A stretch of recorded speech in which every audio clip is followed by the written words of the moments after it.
A fodeza que você tanto procura está na simplicidade que você evita.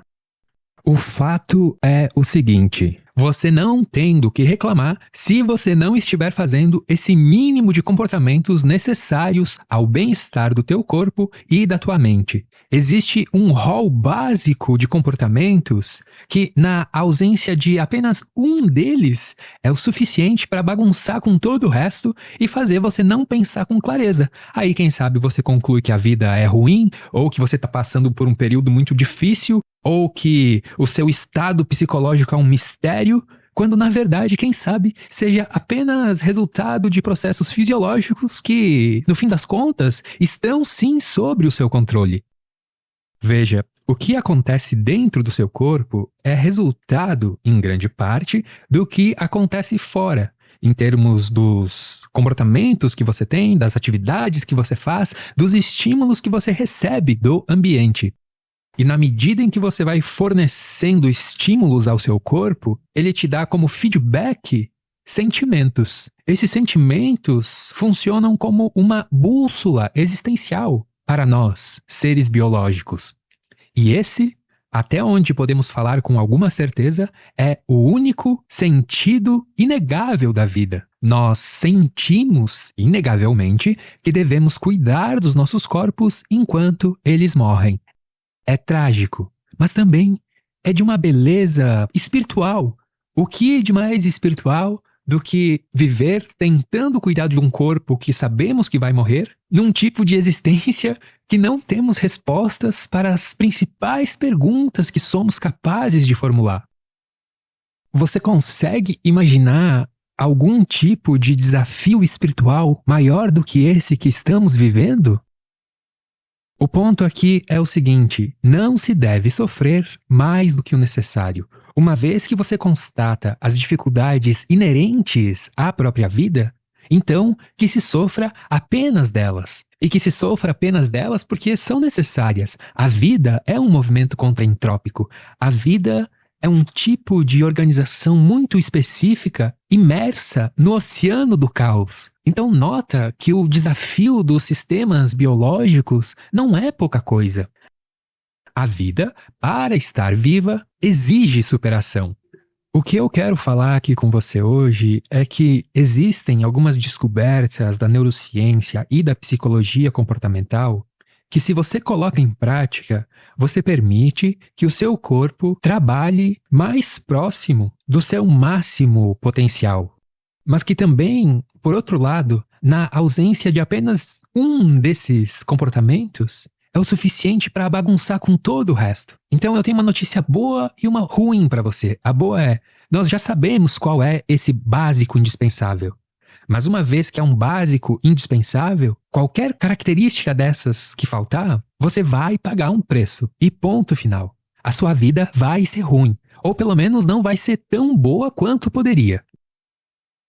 Mas antes da gente entrar nesse aspecto prático, eu apenas gostaria de comentar mais um pouco sobre o aspecto teórico de tudo isso. Quer dizer, o como nós costumamos pensar sobre essas questões. Diante da constatação da condição humana, do absurdo existencial, me parece haver duas reações básicas gerais. A primeira delas é você se revoltar com o status quo existencial, e a segunda é você tentar se reconciliar, tentando encontrar uma forma harmônica de agir em relação à natureza. Eu vou falar um pouco sobre cada uma.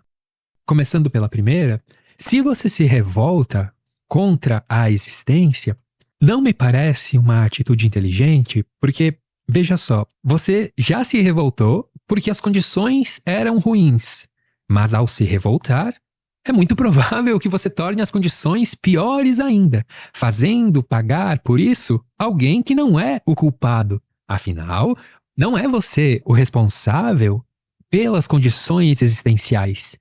Então, será que não é injustiça você fazer você pagar por algo que você não é o responsável? Há um aspecto psicanalítico nisso, que é o seguinte: análogo ao luto de uma mãe que acabou de perder um filho, tal sofrimento parece ser em relação a memória do filho. Quer dizer, é como se a mãe parasse de sofrer pelo filho, a sensação que ela tem é como se ela fosse desrespeitar a memória do filho. Ela precisa sofrer para expressar o quão grande foi aquela perda. E isso é muito similar às crises existenciais, pois a pessoa que sofre dado a condição da existência parece sofrer psicologicamente no sentido de que é a forma que ela encontra de expressar a sua grande descoberta. É como se ela parasse de sofrer por isso, é como se ela começasse a desrespeitar a própria descoberta que ela acabou de ter. É como se ela abandonasse esse incômodo, ela desrespeitasse o seu próprio despertar. Veja só, o indivíduo acabara de ter provavelmente uma das maiores descobertas que pudera. Ele entendeu os limites da existência. E como você também pode imaginar, na grande maioria das vezes, a gente não tem com quem conversar sobre isso. De tal maneira, a forma que o corpo encontra de expressar, de colocar aquilo para fora, é através do sofrimento. Mas, embora certamente o despertar existencial, o passar, o experimentar a náusea de uma crise existencial seja emancipatório, seja um tipo de autoconhecimento, um autoconhecimento cosmológico, tal como o luto é um processo que tem que ser superado em algum momento. E é aqui que a gente entra na segunda forma de reação em relação à constatação das dificuldades inerentes à vida. Se na primeira a gente pode se revoltar, na segunda opção, a gente pode tentar encontrar uma maneira de se reconciliar com o real, uma maneira de agir em ressonância com ele. E é muito interessante que essa segunda maneira venha depois da primeira, porque me arriscaria a dizer que a pessoa que não passou por uma crise existencial ou vai viver de uma maneira falsa ou em algum momento ainda vai ter. Encontrar uma maneira harmônica de viver em relação à natureza é mais inteligente, mesmo que você seja um revoltado contra o status quo existencial. Sabe por quê? Porque, tal como dissera outra hora o filósofo Francis Bacon, a melhor forma de você vencer a natureza é obedecendo a ela. Porque só depois de você se sentir bem fisicamente, só depois que não tiver mais nada te atrapalhando em termos corporais ou psicológicos, é que você vai conseguir pensar com clareza. E é só depois disso que você vai saber quem você é de verdade. É só depois disso que você vai poder ter uma perspectiva existencial que você possa confiar. Uma perspectiva não distorcida, quem sabe, por uma simples desregulação fisiológica. Indo agora para a parte prática, eu quero que você pense comigo no quão incrível é essa ideia. Se o como você se sente é resultado dos estímulos que você oferece ao seu corpo, a conclusão lógica disso é que, se você soubesse que estímulos oferecer, você consegue, de certa maneira, controlar como você se sente. Não controlar no sentido de vou estralar os dedos e tô sentindo X, vou estralar os dedos, tô sentindo Y. Não, mas no sentido de se manter num estado de bem-estar pacífico, de encontrar a tão buscada paz, de encontrar bem no fim o que você está procurando em outros lugares. Porque, veja só, a gente não busca objetivos, nós buscamos sensações. Os nossos objetivos são, em última análise, para nos fazer sentir de determinadas maneiras. E o que eu estou dizendo aqui para você é, a neurociência e a psicologia comportamental já mapearam muitos desses estímulos. Então hoje a gente vive numa época fantástica, onde podemos beber direto desse conhecimento e parar de enganar a nós mesmos. E eu falo isso embasado em dois fundamentos. O primeiro é, existe uma literatura científica já bem consolidada, e o segundo fundamento é, eu mesmo experimentei os benefícios de tudo isso ao ter colocado em prática nos últimos anos. Embora nós tenhamos personalidades e sejamos pessoas diferentes, A nossa mecânica fisiológica é a mesma. Então, pode confiar, vai funcionar para você. Entenda esse vídeo em 2 vias. A primeira é, se você fazer isso, você vai permitir teu corpo funcionar mais próximo do seu máximo potencial. Esse é o aspecto positivo. O aspecto negativo é, se você não fizer isso, você não tem do que reclamar, porque você não vai estar oferecendo a manutenção adequada ao seu corpo. E se você não oferece o que ele precisa, ele não vai funcionar bem e ponto final. E é claro que você já ouviu falar desses comportamentos que vou mencionar a seguir. É claro que você já deve ter praticado alguns deles ao longo da vida. No entanto, o que eu gostaria que você compreendesse é o seguinte: você precisa de todos esses hábitos realizados em simultâneo todos os dias. Você precisa de uma simplicidade consistente. Então agora a gente vai entrar nesse rol de comportamentos básicos indispensáveis. O primeiro comportamento é dormir. Sim, dormir é um comportamento. Dormir bem exige dormir o quanto mais cedo possível e acordar o quanto mais cedo possível em relação à luz solar, pois o nosso sistema biológico está regulado para responder ao Sol em relação ao planeta Terra. Portanto, depois do entardecer, o quanto antes você dormir, melhor. Tal como depois do amanhecer, o quanto antes você acordar, também melhor. É isso o que a sua biologia espera. Afinal, ao longo de milhões de anos de evolução, a nossa espécie foi se adaptando aos estímulos terrestres. Dormir bem é o comportamento mais fundamental, porque se você não dorme bem, além de que você não recupera as suas energias, lixo cerebral é acumulado na sua cabeça. Os neurônios são células, e conforme essas células são postas em grande atividade durante o dia, elas vão gerando um lixo. Esse lixo é depositado ali no líquido cerebral, que só é trocado de maneira completa se você conquista um sono de qualidade. E sim, um sono de qualidade é uma conquista. É uma conquista que começa durante o dia. Você só vai dormir bem se o teu dia foi bom. E o teu dia só vai ser bom se você dormiu bem. Então nota aqui o efeito dominó, ao qual eu me referi antes. Se uma das coisas que eu vou falar aqui hoje estiver desregulada, desregula então todo o resto. Uma boa noite de sono começa logo depois de você acordar. Logo depois de você acordar, você tem que se expor ao sol, à luz solar, por pelo menos uns 20 minutos, a fim de encerrar os processos da melatonina que te mantinham dormindo. E assim, você sinaliza ao seu corpo que o dia começou. Por isso que não é uma boa ideia você acordar e ficar dentro de casa com as cortinas fechadas. Pelo menos vai até a sacada tomar o café da manhã.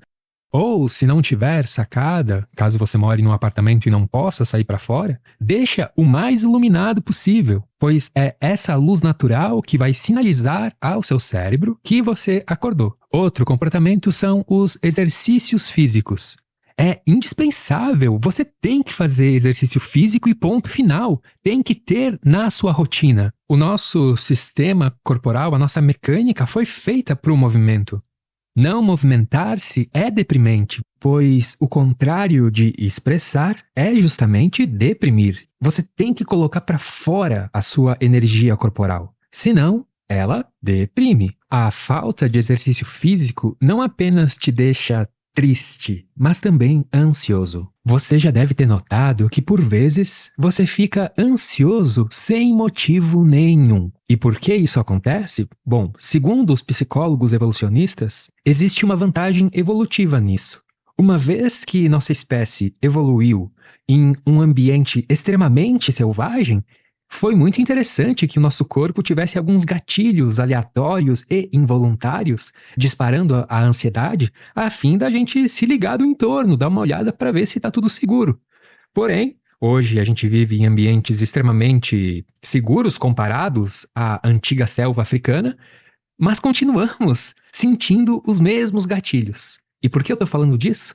Porque uma vez que esse processo continua acontecendo com a gente diariamente, o exercício físico é uma forma de liberar essa tensão ansiosa que se acumula em nossos corpos no sentido de tentar antever um potencial perigo que não existe mais. a ansiedade e até a raiva, você pode imaginar como uma tensão nervosa que vai se acumulando no nosso corpo. Uma tensão nervosa que, de uma forma ou de outra, vai ser liberada. E o exercício físico é uma forma saudável de colocar isso para fora, porque você usa essa energia a fim de melhorar a sua saúde física. Pois, do contrário, é bastante provável que essa tensão nervosa seja liberada no sentido de fazer você se sentir mal, causando mal-estar. Por isso, repito, tenha exercícios físicos na sua rotina. Ademais, uma vez que você se movimenta durante o dia, isso vai permitir uma noite de sono melhor, e aí amanhã você acorda com mais energia, tanto porque dormiu melhor, tanto porque está melhorando o seu condicionamento físico. E à medida que isso acontece, é claro, você se sente melhor, você pensa melhor, a vida se torna melhor. Então, tenha exercício físico na sua rotina. Quando você corre, por exemplo, e se você corre, você vai saber do que eu estou falando, que ocorre uma oxigenação cerebral que te permite pensar melhor. Você já deve ter ouvido falar naquele suplemento, o ginkgo biloba. O ginkgo biloba ficou famoso porque o efeito que ele gera é justamente esse. Ele dilata alguns vasos sanguíneos cerebrais e esse maior fluxo causa uma sensação de maior clareza mental. Mas, cara, isso não chega nem perto do que acontece quando você sai para fazer um exercício físico. Olha, pode ser uma caminhada de 30 a 40 minutos todos os dias. Pode ser algo leve, pode ser um esporte, mas se coloque em movimento. E se por acaso você estiver vivendo numa rotina atual onde você não possa empregar alguma dessas sugestões que eu estou dando aqui hoje, tudo bem. O importante é você não ignorá-las a longo prazo e aos poucos ir aderindo à sua vida. O terceiro aspecto é: tenha um momento para se alimentar intelectualmente. É fundamental que todos os dias você aprenda algo novo.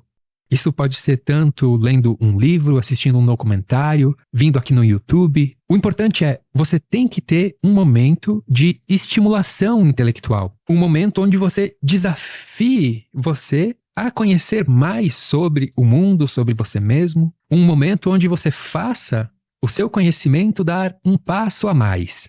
Quando você se engaja em atividades intelectuais, o cérebro literalmente se reorganiza, criando novas conexões neurais e fortalecendo antigas. É assim que você mantém a sua plasticidade cerebral e evita o declínio cognitivo. E falando em alterar o cérebro fisicamente, a quarta coisa é a meditação.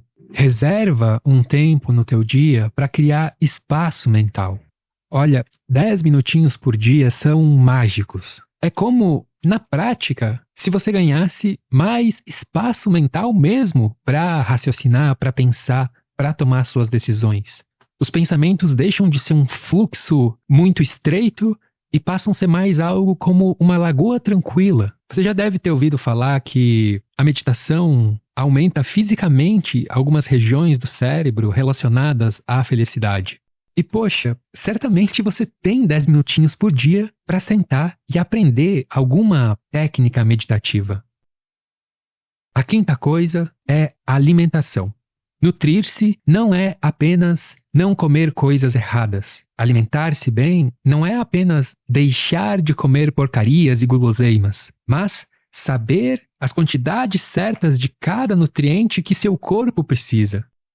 A saciedade não vem da quantidade de coisas que você come, mas da variedade nutricional ingerida em relação a o que seu metabolismo precisa. Você pode comer 1 quilo de batata doce e pão e continuar com fome, ou comer 200 gramas de nutrientes bem distribuídos e se sentir saciado. Portanto, aprenda a se nutrir. Dentre esses comportamentos que falei até agora, a alimentação é uma das que mais, quando não realizadas de forma eficaz durante a vida, é uma das que mais provocam doenças físicas. Uma sexta coisa é cultivar boas relações pessoais. Você é um animal social, como dizia o Aristóteles. Cultivar é uma boa palavra. Porque é isso mesmo, é algo que exige uma iniciativa, mas também uma manutenção. Veja, portanto, as pessoas com quem se relaciona como flores, flores do seu jardim social. Você deve cuidar delas com delicadeza. Isso nos leva ao 7º comportamento, que é a compaixão, a superação do ego. A compaixão, como expliquei nesse outro vídeo aqui, é comprovadamente o hábito que mais proporciona um feedback em termos do que é chamado de bem-estar subjetivo, vulgo a felicidade. Enquanto você não entender que todos nós, seres deste mundo, estamos no mesmo barco, o barco da existência, enquanto você deixar o seu ego reinar, quem paga o preço por isso, no fim das contas, é você mesmo. Porque uma vez que você deixa de praticar a compaixão, você abre mão de um dos recursos que mais poderiam te provocar bem-estar. E não vai adiantar fazer isso de maneira egoísta. Você tem que entender o porquê de não ser egoísta. E se você é novo aqui no canal, você vai encontrar vários vídeos fundamentando o porquê, quem sabe, nós todos sejamos o mesmo e a individualidade seja apenas uma ilusão perceptiva. Olha, são pouquíssimas coisas, mas que você não pode abrir mão de nenhuma delas. E é claro, hoje em dia há muito mais o que se evitar do que o que se fazer. Se você usa algum tipo de droga, se você se expõe aos vícios tecnológicos, ou seja, se você caiu na armadilha dopaminérgica, sinto muito, mas não vai alcançar você o máximo do seu potencial enquanto você ser um viciado. Aquilo que chamam de jejum de dopamina, eu chamo de estado normal, porque o jejum de dopamina não é jejum, é o estado que você deveria viver normalmente. E o irônico aqui é que quanto mais estímulos dopaminérgicos você se expõe, menor é sua capacidade em apreciar esses estímulos. Em outras palavras, você perde a sensibilidade para os pequenos detalhes da vida. Coloca esses hábitos em prática. São poucos, são simples, eu sei que não são fáceis de se colocar em prática no início, mas acredita, fazem uma diferença abismal. Dê uma chance a você mesmo para viver de acordo com o melhor do conhecimento atual. Dê uma chance para você atingir o máximo do seu potencial. Dê uma chance para você descobrir quem você é de verdade.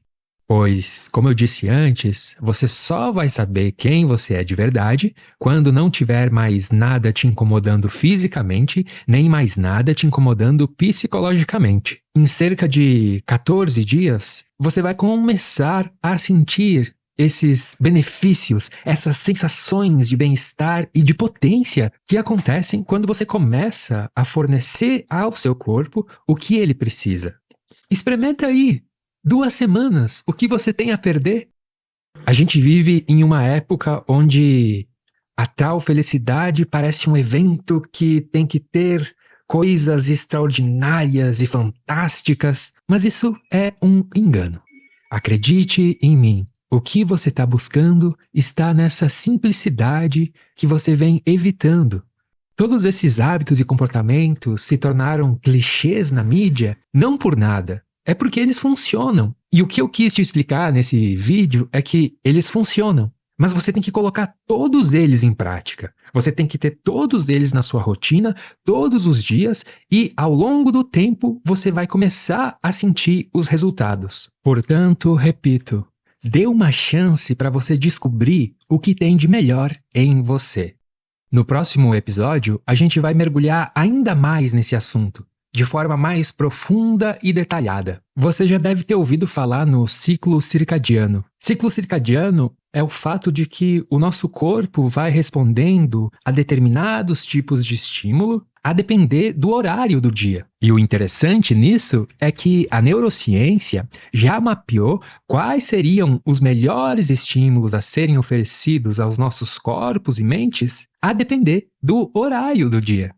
O que pode ser resumido com a seguinte ideia: Quais seriam as 24 horas ideais de um ser humano de acordo com a neurociência contemporânea?